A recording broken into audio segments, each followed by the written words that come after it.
All right, so now that we've got some highlights moved in here to our article page, we're going to start to go through the next step in the process, which is really to take the time to put these ideas into our own words. You'll hear a lot about this in the Rome community specifically and in the broader knowledge management community in general, the importance of taking the time to write these things in our own language as a way of really increasing our retention and understanding of a topic. If we're trying to get our head around a new area, it's not even close to enough to just copy and paste some notes in here and expect yourself to actually remember that information. So this step that I'm going to go through in this lesson is really about taking it to that next level and really helping to retain that information by putting it into our own words. And so what I'm going to do is I'll move through a couple of these. I'll just do some sort of live note taking here with you. So you'll kind of watch my thought process and how I think through this. I'll do probably 3 of these with you. And then the bottom 2, I've got some pre-written notes just to move it along. I'll go ahead and copy and paste those in. So again, starting here at the top, the idea is that I want to really capture the essence of this idea in my own words. So what I'm going to do is come up here to the big ideas section. And I'm just going to start typing paraphrasing and kind of distilling it down.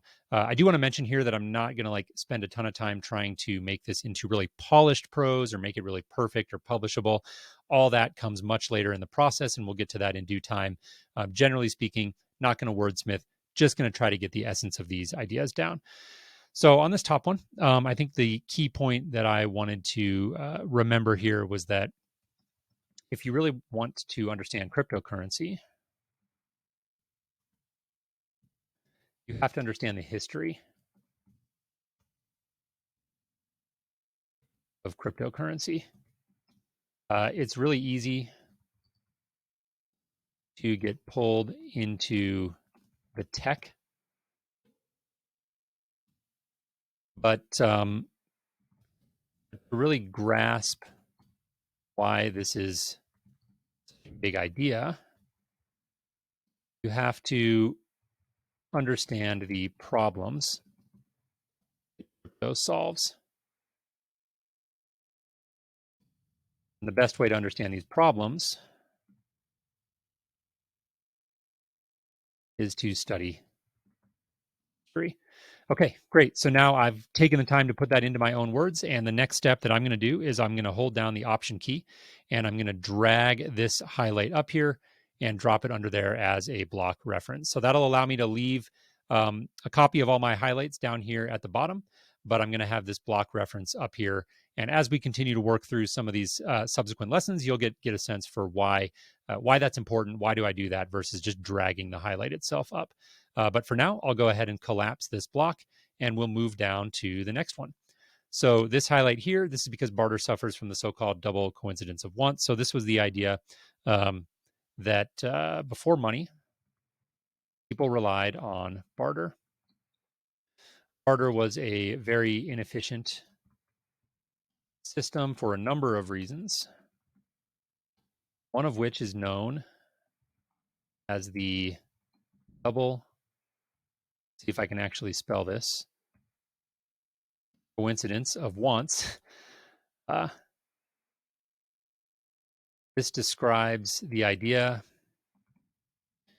that both parties in a barter must want exactly what the other person has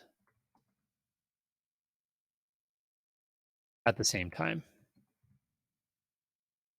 Okay, this greatly limits the utility of the system, meaning that barter as a system is really limited in its utility by the fact that it suffers from this idea of the double coincidence of wants.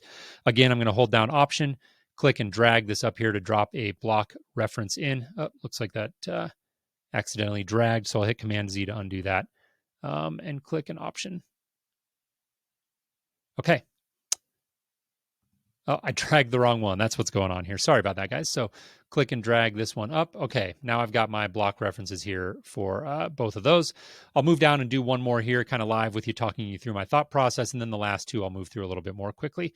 So commodity money, you'll notice that for this particular highlight, I only grabbed 2 words. So I'm trying not to, again, just regurgitate and copy people's ideas verbatim.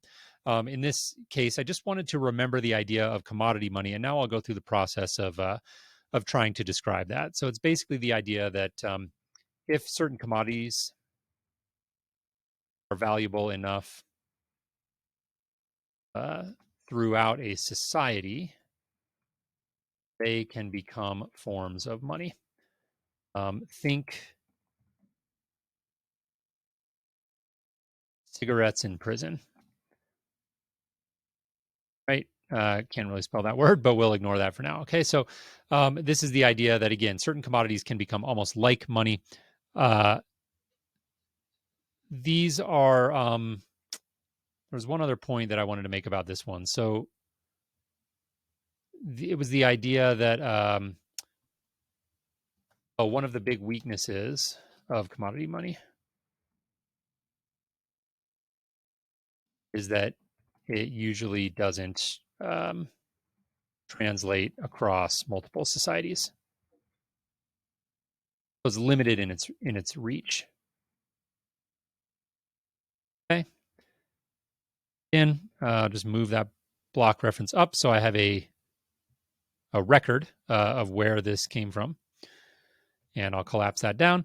And then again, on these last two, I'll move through these a little bit quicker. I'm just going to copy and paste some pre-written notes that I have for them. So the first proto form of money took the form of collectibles. So I'll say first proto money was collectibles, shells or beads, for example. Go ahead and move that one up. Okay.